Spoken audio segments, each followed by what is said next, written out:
Moonshots Podcast. It's episode 116. I'm your co-host, Mike Parsons, and as always, I'm joined by the man from the jungle himself, Mr. Mark Pearson Freeland.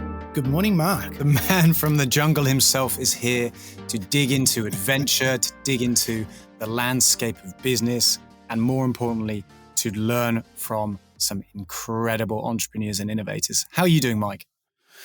I'm doing great. I loved the change up, the pivot that we did with Tom Brady. I thought that was like a nice bounce off the Ryan Holiday series.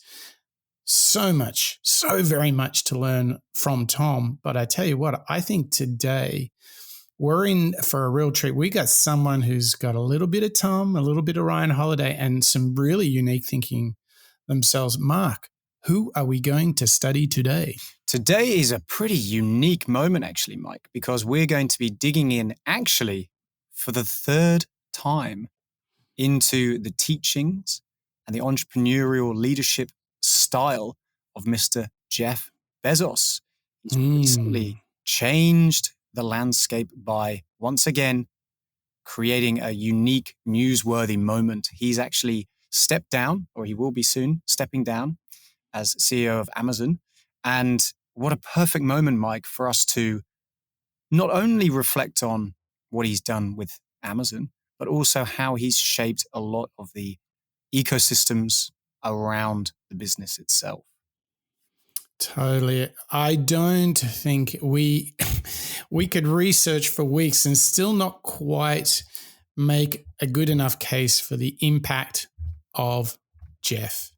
I think before we celebrate all the good things, I think we should acknowledge that he ain't perfect. I think certainly the conditions in some of the distribution centers has really come under criticism. I think that, do you remember, Mark, they did that thing where they were trying to find a second headquarters and it was a bit of a shambles and they got they chose New York and then New York said, we don't want you. Yeah. That was all a little bit off, wasn't it? Yeah, it was pretty unique because that wouldn't normally necessarily be a newsworthy element, is it? You know, I think what was so pivotal when that came out was the city, NYC. We're thinking, okay, great. Well, these are jobs. This is a huge, well-known business. This is a significant, almost investment by a Silicon Valley globally renowned business believing in our city. And it's strange when you kind of step back from the day-to-day of that and think, wow, he's created a platform, a business that's so pivotal in all of our lives. We kind of don't really notice it. You're right. And I think where I was going is like, I do want to acknowledge that, you know, there are things that Amazon and Jeff could have done better. But that being said, look, if you're not upsetting people, then you're obviously not trying hard enough, right? So I think what we would like to do on this show is to really dig into some of the things that Jeff does that have created his success and the impact that he's had on the world. And I think we're in for a real treat because let me make the case to you, Mark, and to all of our listeners. I think we're often very familiar with what Jeff and Amazon have done on the outside. They've revolutionized the way we shop. They're incredibly customer-centric. But what I would propose is that they did some amazing things. They took something like hosting, which is a huge cost and a huge problem, and they turned it into another company. That's AWS. That started out as an internal service inside of Amazon and has become, I mean, if you were to take AWS, their web services businesses, and spin it out, it would be a massive company all on its own. The point here is I think we underestimate a little bit some of the things on the real inside, some of the practices that both Jeff and his teams do. And what the great news is we have decoded, we've researched those, and we've pulled them all together into an absolute Bezos extravaganza, Mark. And I want you to throw us. Let's leap into the world of Jeff Bezos. Where do you want to start? Well, I think what a fantastic moment to reflect on Jeff Bezos' impact in the world, as well as Amazon itself and AWS, is to actually hear from one of our other favorite content creators, Mike, Mr. Scott Galloway, aka Professor G. He's got a great clip here, and this is a fantastic intro, I think, to the show 116 on Jeff Bezos, where we dig into those accomplishments and how radical and influential they were. So this first clip, Mike, that I want to hear from with Mr. Professor G is how it was never about the books.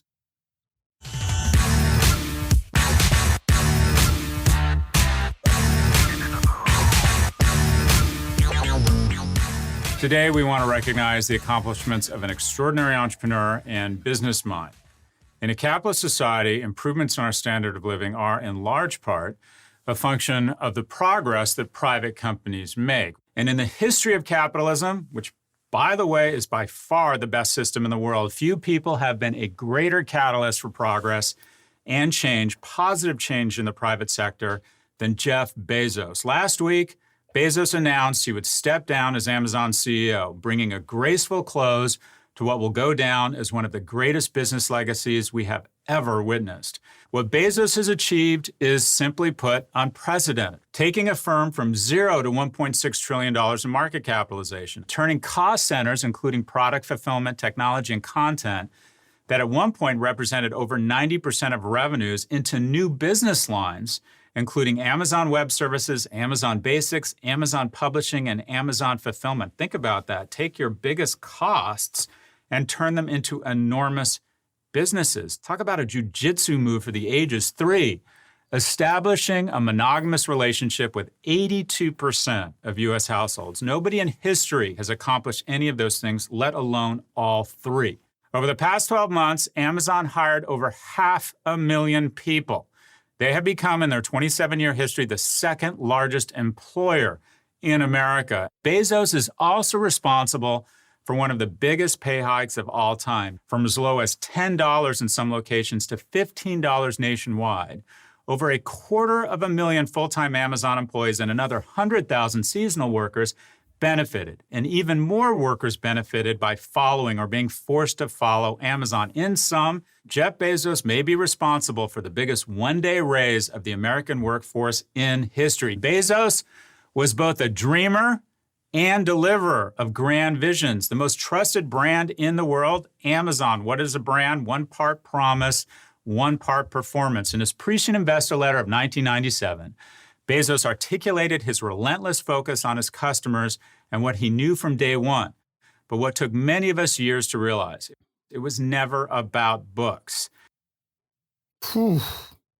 When Professor G just lets loose with that series of accomplishments, it's like the 1, 2, 3, 4 punch. You're just like, and that, and that, and that. I think the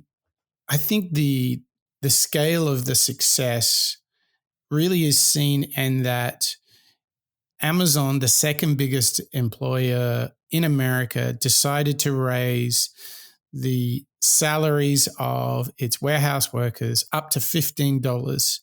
This is we're now 2 years on from that, and Congress still has not passed the same legislation. So I think that this has actually been followed by many other companies. I believe even Walmart included have increased, maybe not to the same extent, but have followed the Amazon lead here. And I really think, Mark, what I would propose to you is that apart from doing good work and working hard, the fact that what Jeff and Amazon have done has made other companies follow. They've raised the bar on how we should treat customers and, in some cases, employees. I would always step back and just go, wow, that's legacy. To leave an impact where not only the work you did, but the knock-on effect of your work made people improve themselves to improve conditions for others. To me, this is truly remarkable. And to think, Mark, he's done all of this and scaled it to a $1.6 trillion of value in a lifetime. I mean, this is what the old oil magnates did in families, in generations. He has done this in a relatively short amount of time, hasn't he? Well, yeah, I'd argue it's even less than a lifetime. He's done this in, I suppose, just the first half of his career. If he's stepping down as CEO now, there are going to be moments. We're going to keep on hearing about Jeff Bezos, Mike. I think he's going to go on to do even more great stuff. Yeah, so it's fascinating to think like he's obviously going to dabble in the space game. So he'll be toe to toe. I mean, can you imagine how exciting to see Bezos and Musk kind of innovating it out? Yeah. Like, who can send out the most rockets? Who can go the furthest into the stratosphere and beyond? What exciting times we live in, Mark. And what we've got ahead of us in this show is essentially two parts to the show.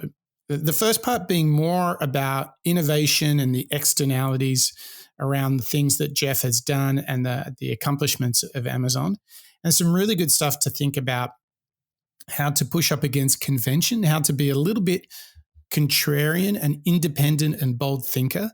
But then on the second half, we're going to get into some of the practices, really practical stuff that you can do on the inside of an organization in order to get the most out of a team, for people to really perform at a high level.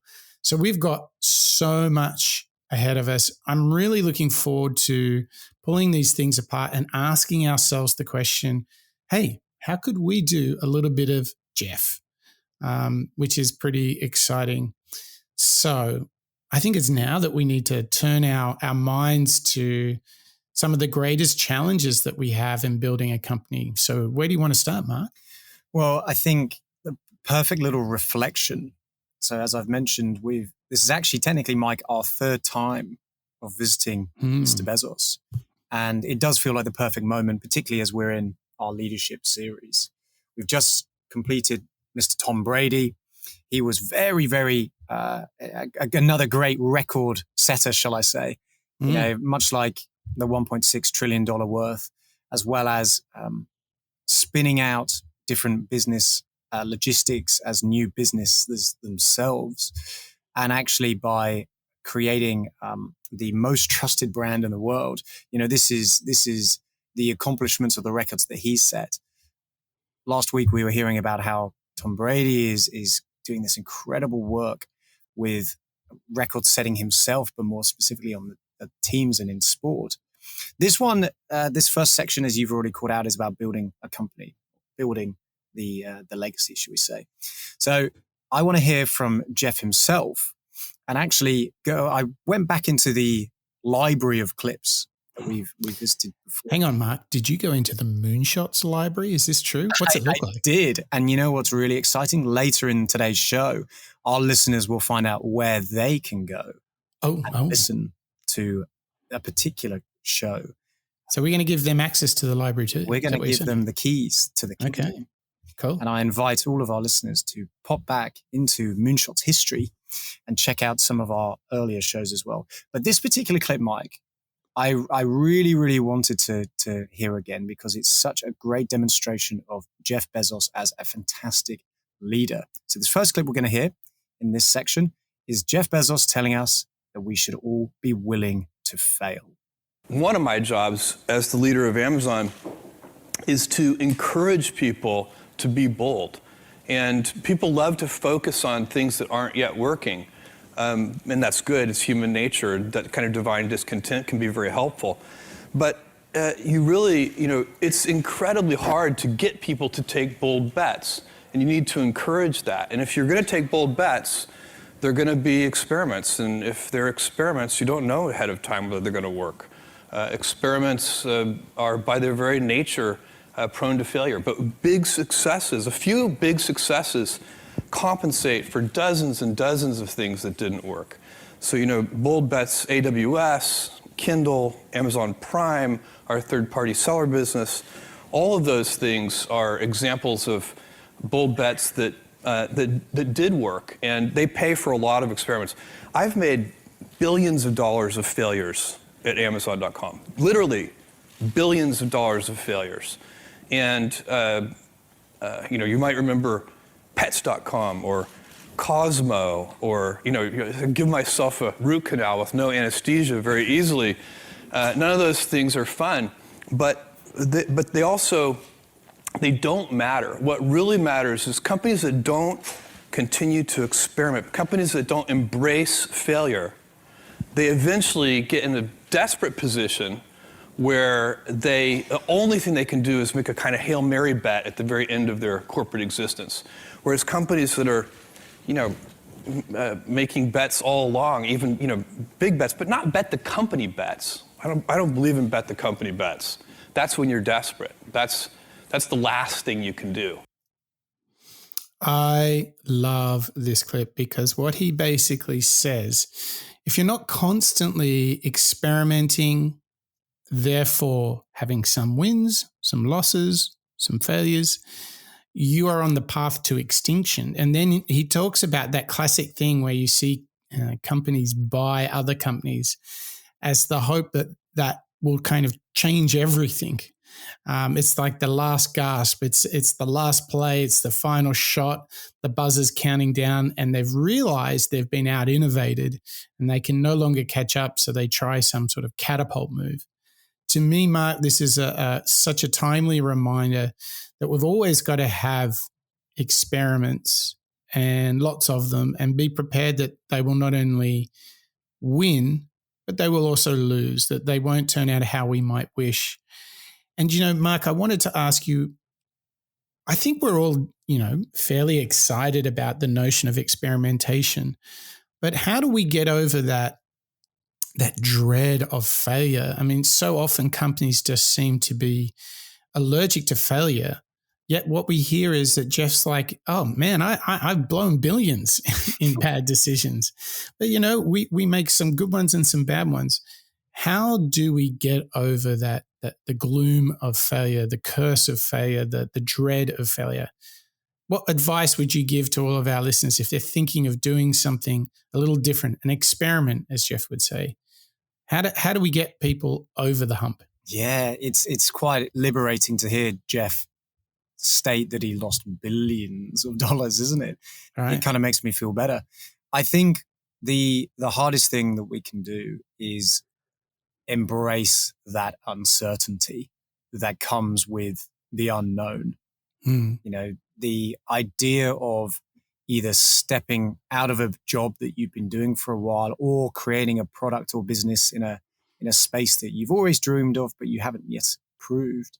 It's because you're uncertain about it, and therefore you're going to have all of those anxious feelings. And I think from a business perspective, what Jeff's really saying here is you've got to innovate, otherwise you're going to plateau.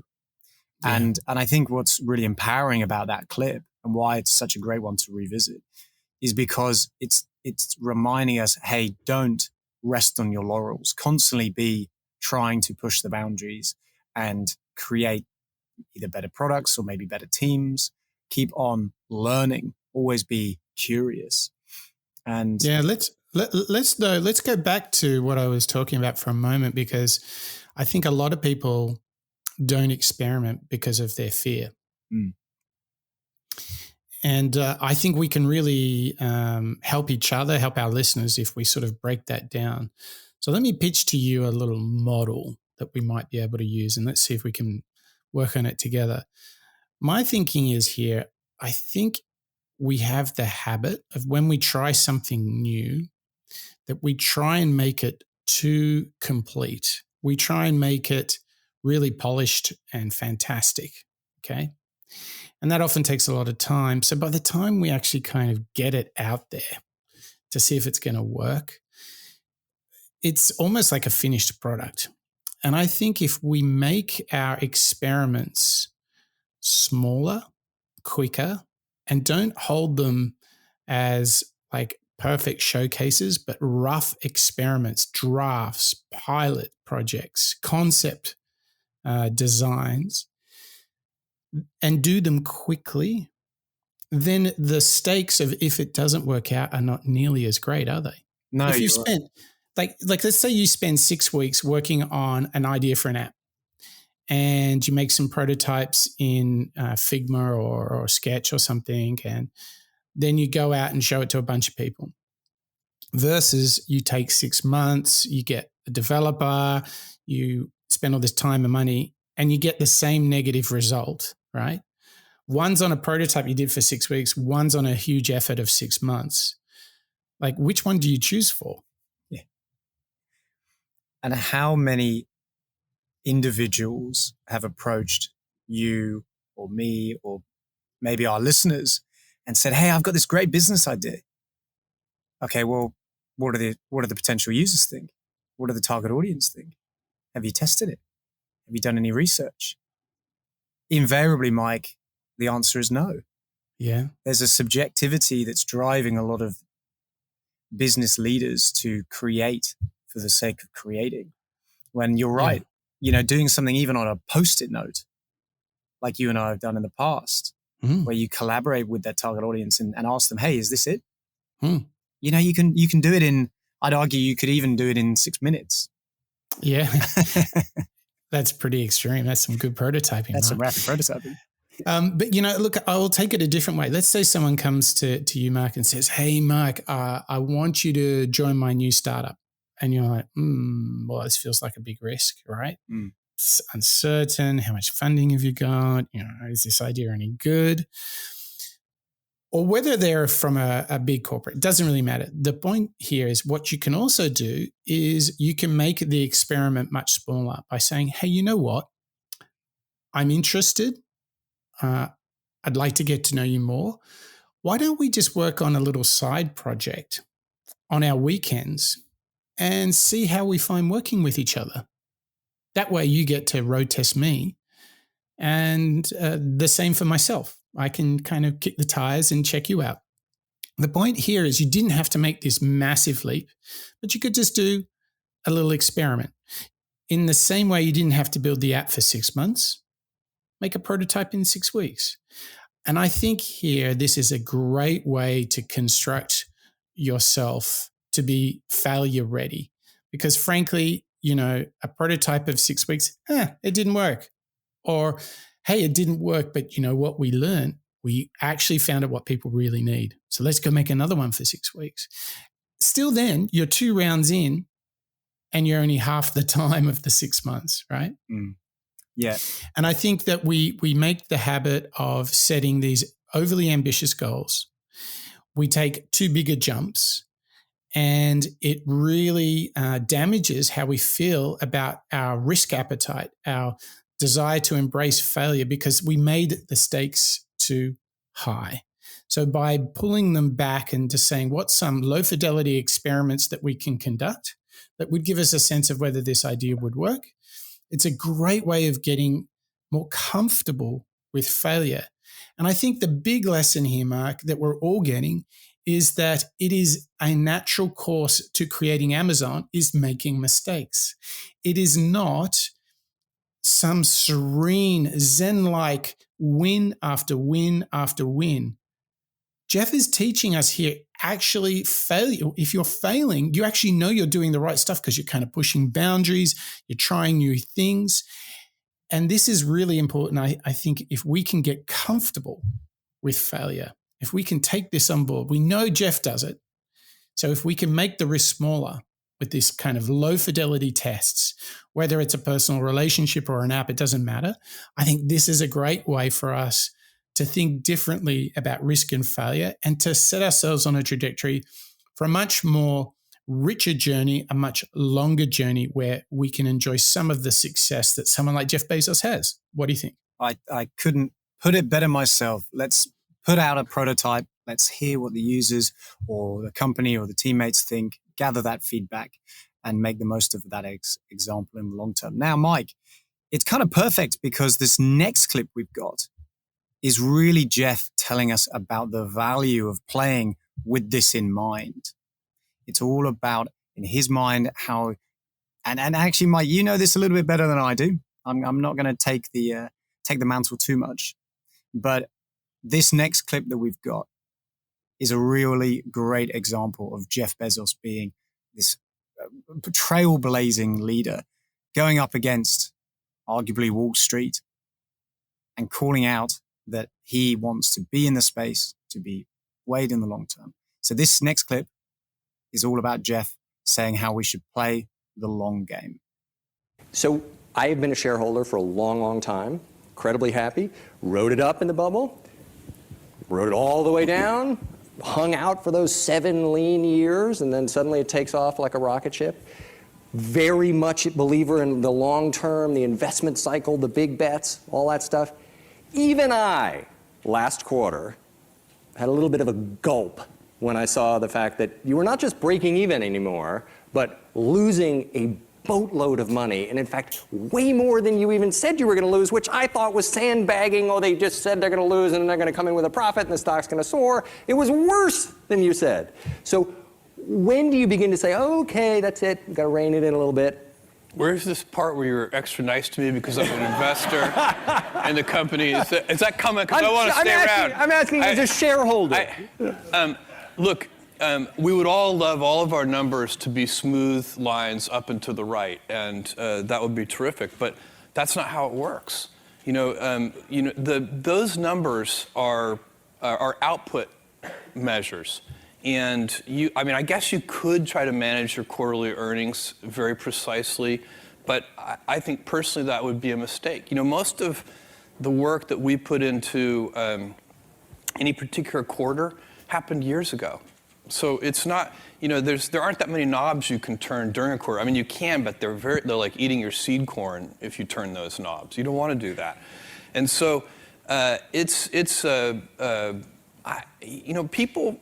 I think if you focus on the controllable inputs to your business instead of the outputs, in the long term, you get better results. So the Benjamin Graham quote here is that in the short term, the stock market is a voting machine. In the long term, it's a weighing machine. And I think people are well advised to build a company that wants to be weighed and not voted upon. Oh, my gosh. This is another great clip. Mark, I'm so glad that we've got the chance to talk about this one because this really speaks to how powerful his mental models are. And I think the real lesson for our listeners is that we should have our, first principles, our key thoughts about how we see the world, how business should be done, how we should work with each other, and they should be kind of irrefutable. So let me give you some context to this clip and explain why it's so incisive. So in 1997, when Amazon listed, Jeff wrote a letter to investors, and he basically said, if you want cheap, quick profits, Amazon is not the place for you. If you want to play the quarterly earnings game, Amazon is not for you. He said, rather, we're going to play this long term. And at the time, there was no other CEO telling Wall Street, this is how it's going to be. In fact, what you often see is that most CEOs are beholden to the they talk about quarterly expectations, Mark. What are the quarterly expectations? You heard the interviewer there saying, I just thought you guys were sandbagging, saying you'd have more cost than you thought, and then you'd come in and it would be higher, get a pop on the stock. And Jeff's like, no, we don't play that game. So we talk about first principles a lot, and this is where Jeff and Elon are very similar. And I actually want to take all of our listeners back to 1997 and read to you what Jeff told Wall Street.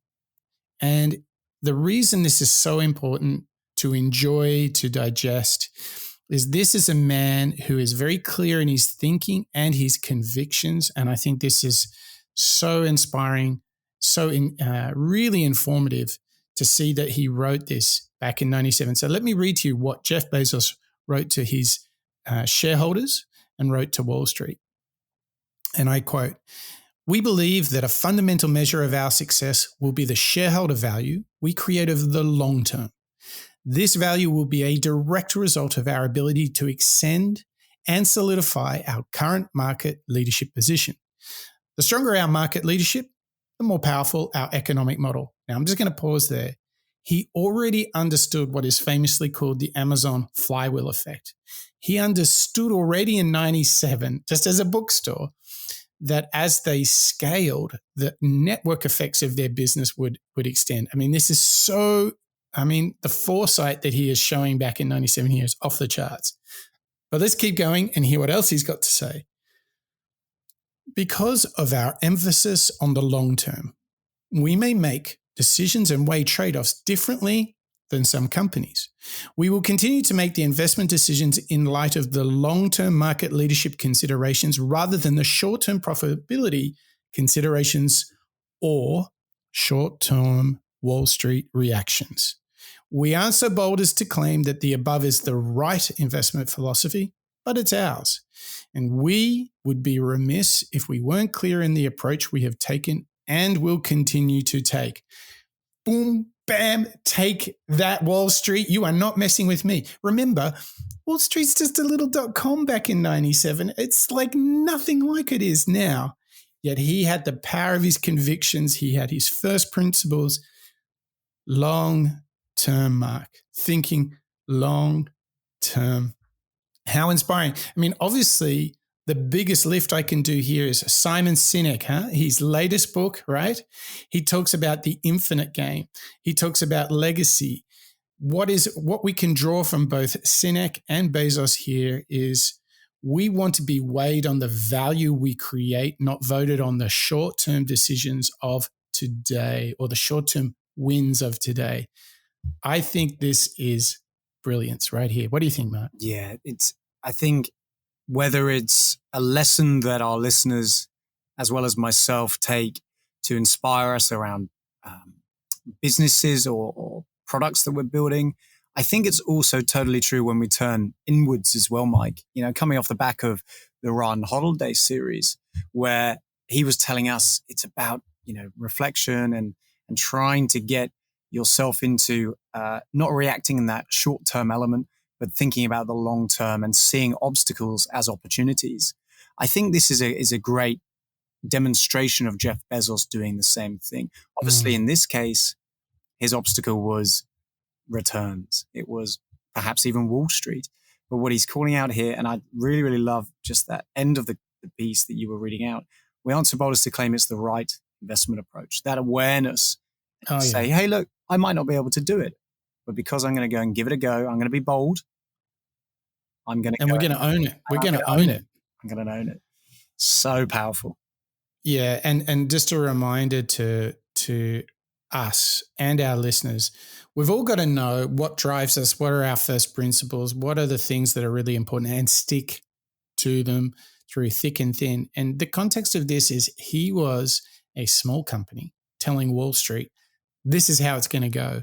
And in fact, he told them, I ain't going to give you the profits you want, which traditionally marks the stock price down. And he still had the conviction to go about and do it. Oh, that's pretty good, isn't it? So forward-facing. Now, Mark, you did mention that we have in fact done many Bezos shows. And in fact, we have covered 100 and roughly 14 other amazing people over the years we've been doing the show, which is just a bit mind-blowing. That's playing the long game right there. Now, Mark, if our listeners want to go and dive into some of the back catalogue, into, as you called it, the Moonshots library, nonetheless, hey, where do they go? Where do they find these goodies? Well, our listeners, you can navigate over to www.moonshots.io to find our full catalog, library, safe, a huge amount of 116 today episodes of innovators, authors, entrepreneurs, and thought leaders that we've dug into. So www.moonshots.io. And I would invite you to check out our transcriptions, all of our show notes, all of our mantras. And if you really, really like what you're hearing, pop along to Apple Podcast or your preferred podcasting app of choice and leave us a little review. Because, Mike, we like spreading the word of Moonshots, don't we? We like hearing from all of our listeners around the world. And fundamentally, it's only when our listeners share, once they interact with, or once they give us a rating or review, does that algorithm kick in and start spreading the Moonshots lessons around the world. That's right. I mean, look, Mark, there's really two reasons that we want everybody to give our show a rating or a review, a heart, a like.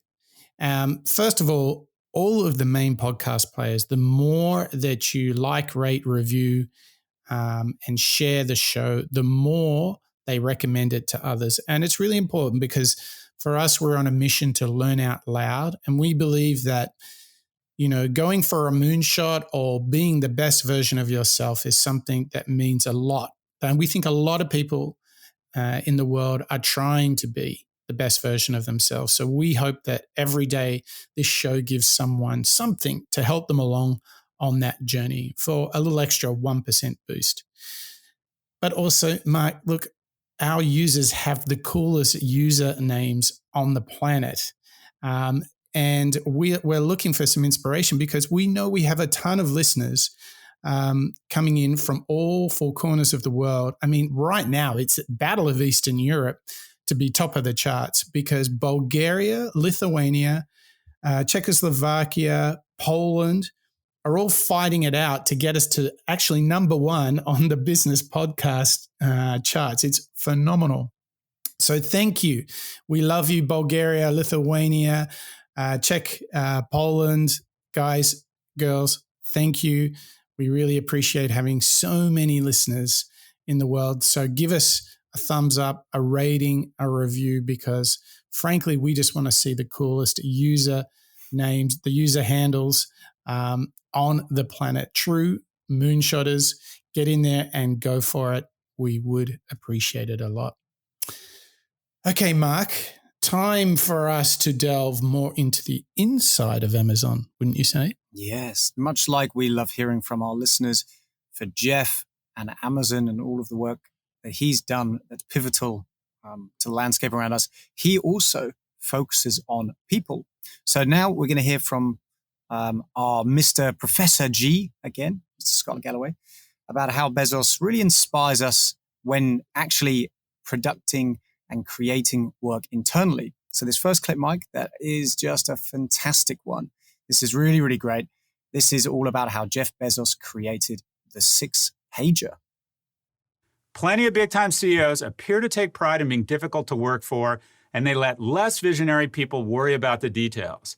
Bezos made building his team a top priority and was as innovative internally as he was externally to his consumers. His most famous internal innovation was the ban on PowerPoint decks, and in their place, the 6-pager, a written memo that was required of any proposal to be read front to back at the outset of meetings. I love that. The written word is a lost art. It demands a certain level of discipline and clarity around your thinking. Bezos developed a core set of what he called leadership principles, and every Amazon manager is trained to use them to tackle every issue, from billion-dollar bets to organizing their holiday party. Is it a little bit of a cult? Absolutely. And guess where the word culture comes from?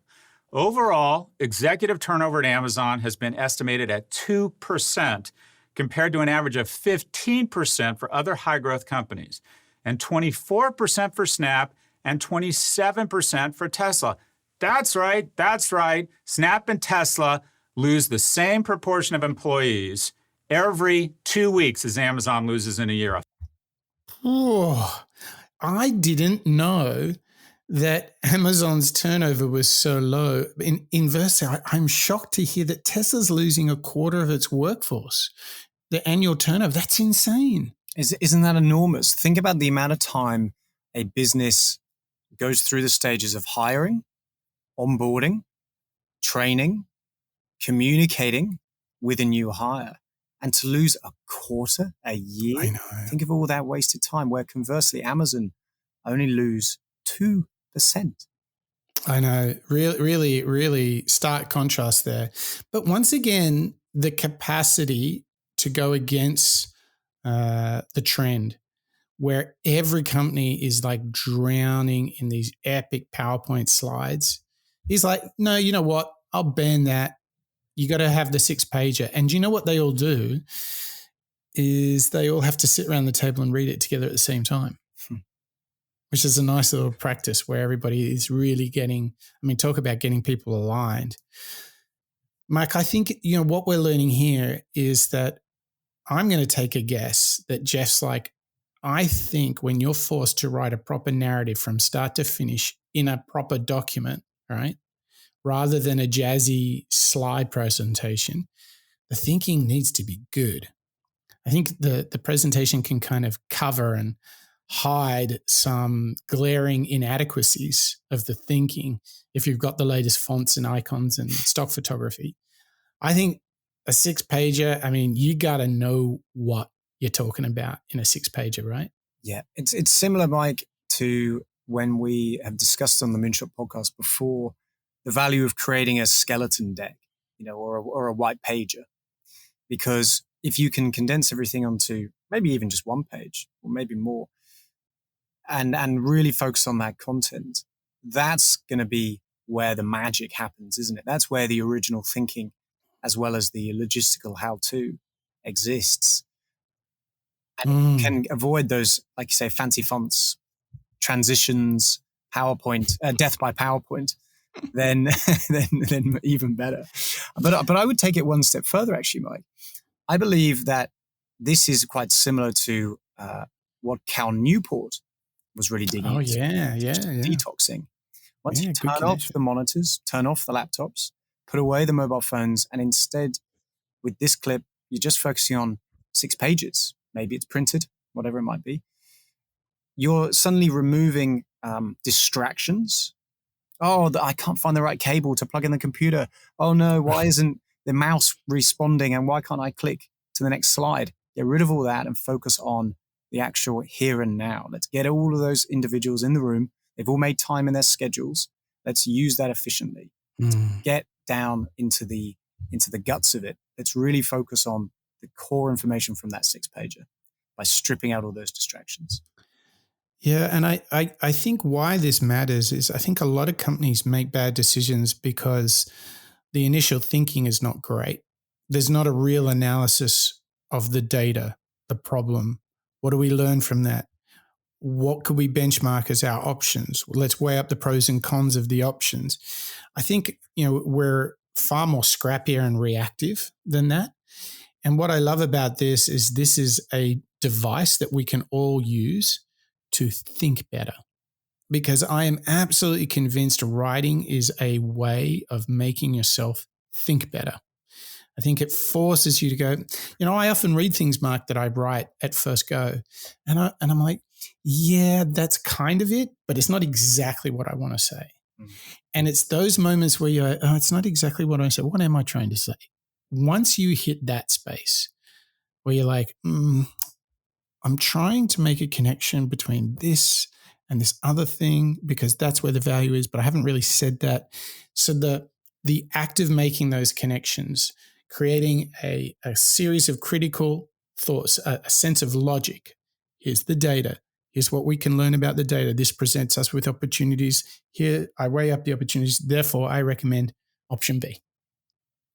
I think the journey of writing that down before you discuss it is so good because like anything, once you've written it all down and gone through sometimes that gut-wrenching process of, it's not quite what I want to say.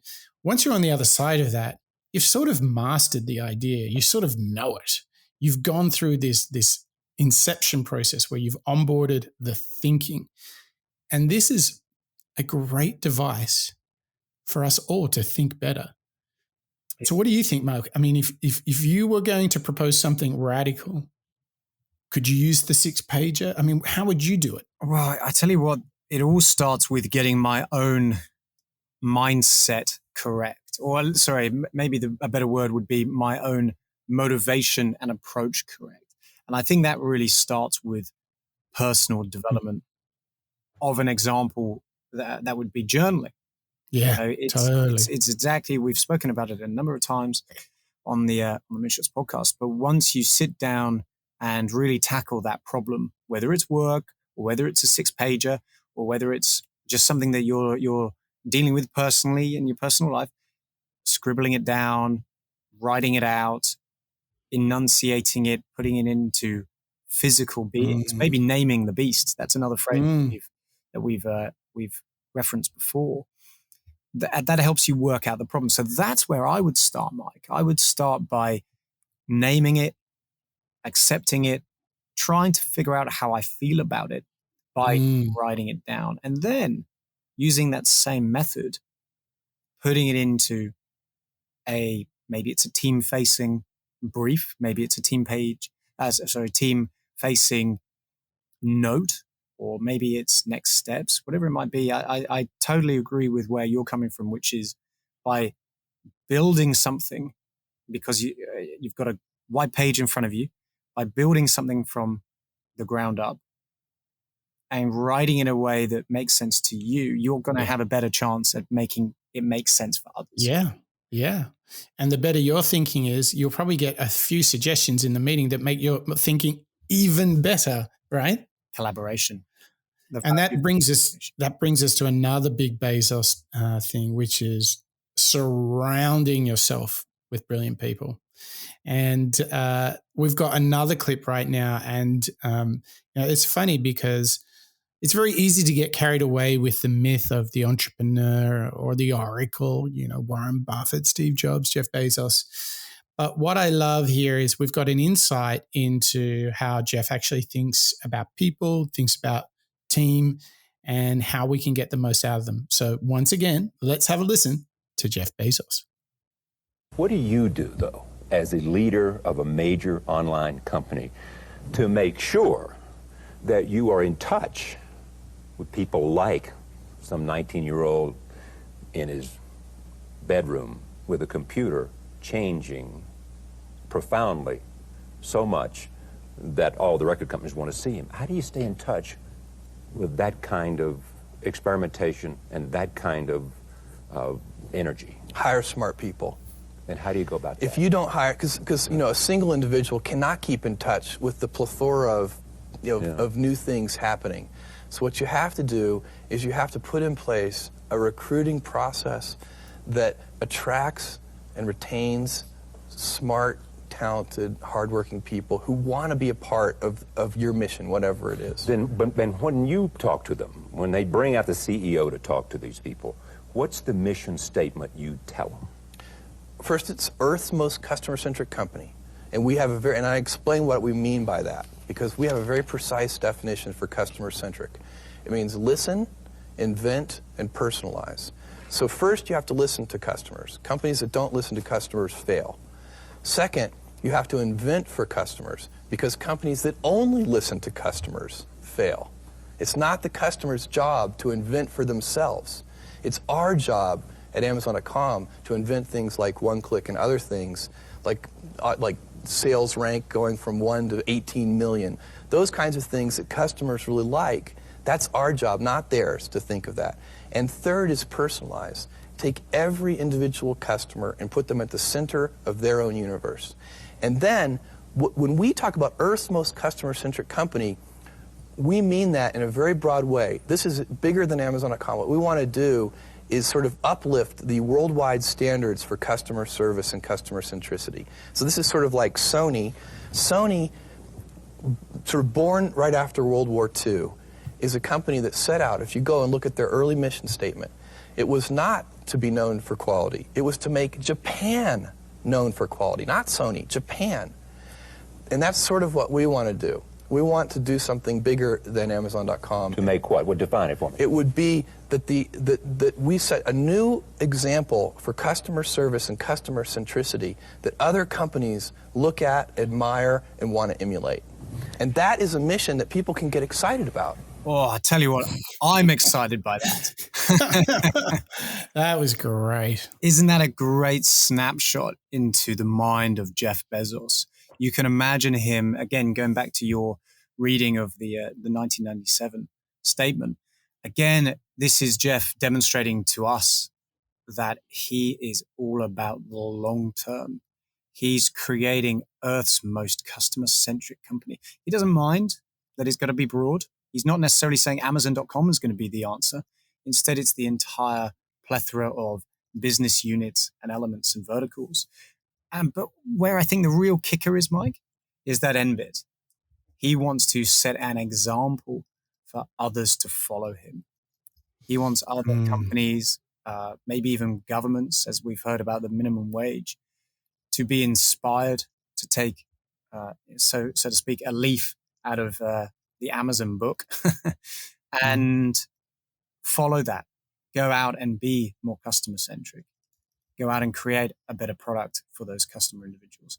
I think that is such a powerful demonstration of why Jeff Bezos, to be honest, we kind of take him for granted. We know he's the richest man in the world. We know his business and we know businesses. But actually, for me at least, I sometimes forget just how pivotal and direct a lot of his work can be in affecting me as well as those things around me.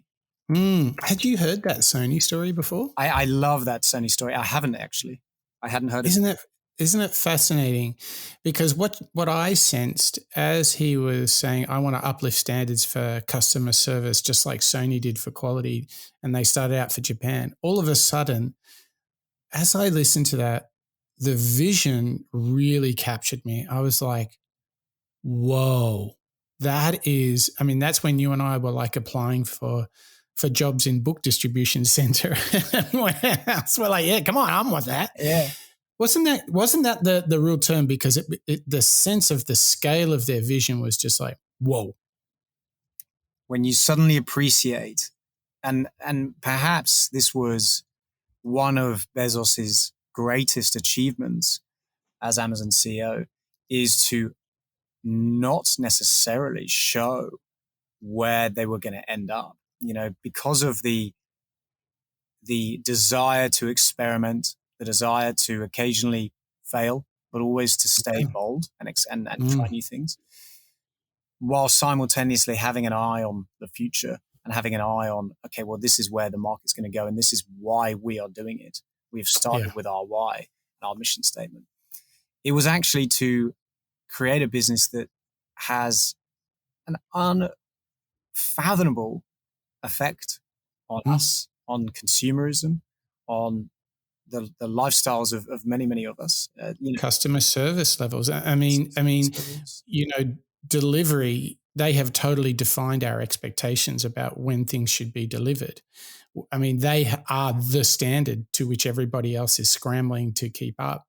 And I think it's a reminder of how important vision is. If you really want to do something that's meaningful and have impact in the world, you've got to be in tune. You've got to live this vision and purpose, just like we heard from Jeff.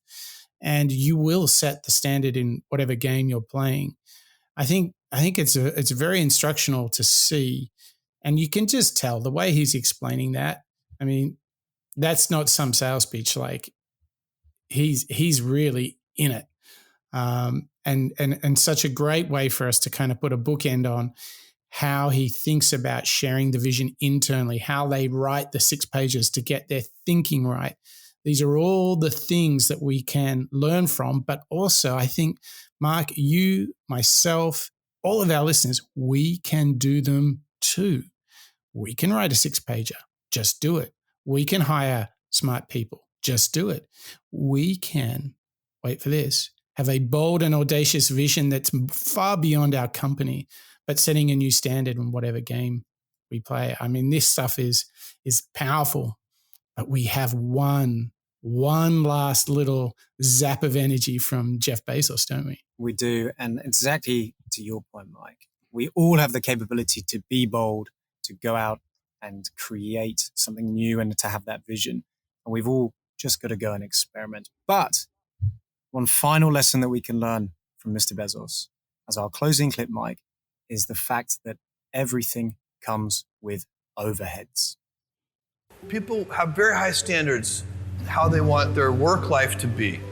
And I said, look, if you can get your work life to be where you enjoy half of it, that is amazing, because very few people ever achieve that. Because the truth is, everything comes with overhead. That's reality. Everything comes with pieces that you don't like. You could be a Supreme Court justice and there's still gonna be pieces of your job you don't like. Every job comes with pieces you don't like. And we need to say, that's part of it. you have to figure out how to set up your life in such a way that you can minimize the things. And I find people don't dislike hard work. What people dislike is being out of control. Like they can't control their life. They can't control their environment. This happens to me when I get overscheduled. I hate being overscheduled. I want some time to be able to think and free myself. We all have the same amount of time in the world. Nobody has more time than anybody else. And when you become a very successful person, one of the things, you start to get overscheduled. So a young person starting their career, I think there are probably a lot of things. Some of them are very well known and people have heard them many times, they're still true. One of those that you should always focus on, a young person should find something that they're passionate about to do. And that's not gonna surprise anyone. It's a clear thing to do. It's very hard. If you don't love your work, you're never gonna be great at it. The other thing I would suggest to any young person, even before they start their career, is to really think about their choices. Because I find young people, and I when I was young, I made this mistake too. You can get very fixed on your gifts. So everybody has gifts. You know, you have gifts and you have things that you didn't get gifted. Maybe you're extremely beautiful. Maybe you're extremely good at mathematics. There are a lot of things that you can be given. But those things can confuse you because they're not the things that construct your life. It's your choices that construct your life, not your gifts. You can celebrate your gifts. Be proud of them. Be happy of them. Actually, don't be proud of them. Be celebratory of them, but you can't be proud because they're gifts. They were given to you. You didn't earn them. You can only be proud of the things you earn. And so as I got older, I started to realize I wasn't proud of my gifts. I was always good at school. School was always easy for me. And I was always proud that I was a great student. I got A's in all my classes. I was good at math, all of that. And I thought that's who I was, but it's not true. Those are the things that are gifts. What was hard for me is deciding to work hard, deciding to use my gifts in certain ways, to challenge myself, to do things that I didn't think I could do, to put myself in uncomfortable situations.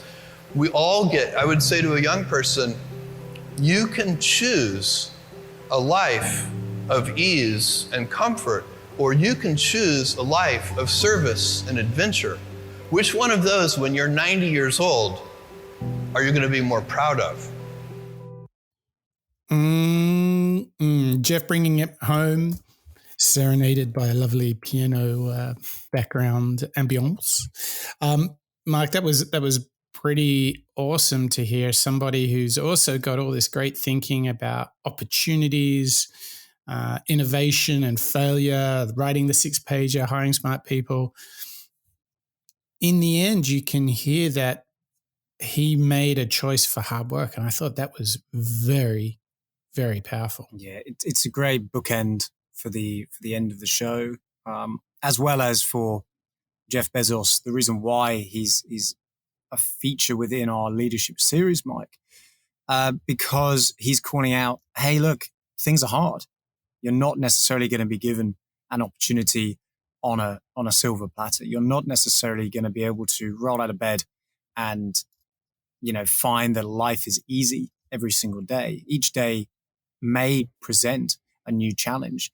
And much like Tom Brady with the concept of evolving every day, and much like the Ryan Holiday series, where we're embracing obstacles, much like many, many of our other moon such as Joe Rogan, this discomfort, this ability to notice but cope with moments that you don't really enjoy are those times when you're going to get the most out of it. You're going to become more resilient. You're going to become that much better. He's given us a lesson in be ready to fail and for it to be hard and a bit uncomfortable, hasn't he? It's been quite refreshing there. Yeah, I actually quite like that final clip because it reminds us you get out of it what you put in. You can choose how much you're going to be motivated today. Of course. You're in control. Of course. Wow, Mark. So we did another chapter in our Jeff Bezos adventure, and it's been a blast, hasn't it? What thought are you going to have top of mind when we finish the show? What do you think is going to sit with you more than anything else? I want to be inspired by Jeff and think about the long game. I want to think about embracing right now and saying, it's okay what happens in the future. Let's focus on creating the best value. Let's invest now in order to get that payoff down the long term. Let's see what happens down the road and just enjoy that journey. You choose for the weighing machine by the sounds of it. I choose for the weighing machine. Very good. Very good. Thank you to you, Mark. It's been great to come back to Jeff Bezos as he has recently resigned from Amazon, but has started a whole new chapter of his life. And so far, he's created a company worth $1.6 trillion, the second biggest employer in the USA. And he's done all of this in maybe just half a lifetime. And I want to take the moment to thank all of you, our listeners. Plow us, share with us your feedback, your views, your thoughts, your comments and ideas, because we hope that today in exploring Jeff Bezos that we have inspired you. So we would love you to inspire us. And our journey in Jeff Bezos today started with the clarity of thought. Thoughts to go out and find the biggest opportunities, the biggest problems to solve in the world. And if you go after those, you need to be willing to fail. It's part of the game. You need to play a long-term point of view. You need to be choosing for the weighing machine to create value. And the way we do that is we think deeply. We write the 6 pages and we surround ourselves with smart people and we go out in the world to set the standard. Yes, Moonshotters, you can do this too. And if you make these choices, you have to know that it will not be perfect and there will always be overhead, even when we're doing the things that we truly choose for. But every single day you have a choice. So what we learned from Jeff Bezos is to make good choices. Choose for hard work, for challenge, and for service to others. And if you do this, you can go out in the world. Not only can you be the best version of yourself, but you will indeed have a good life. All right, that's it for the Moonshots podcast. That's a wrap.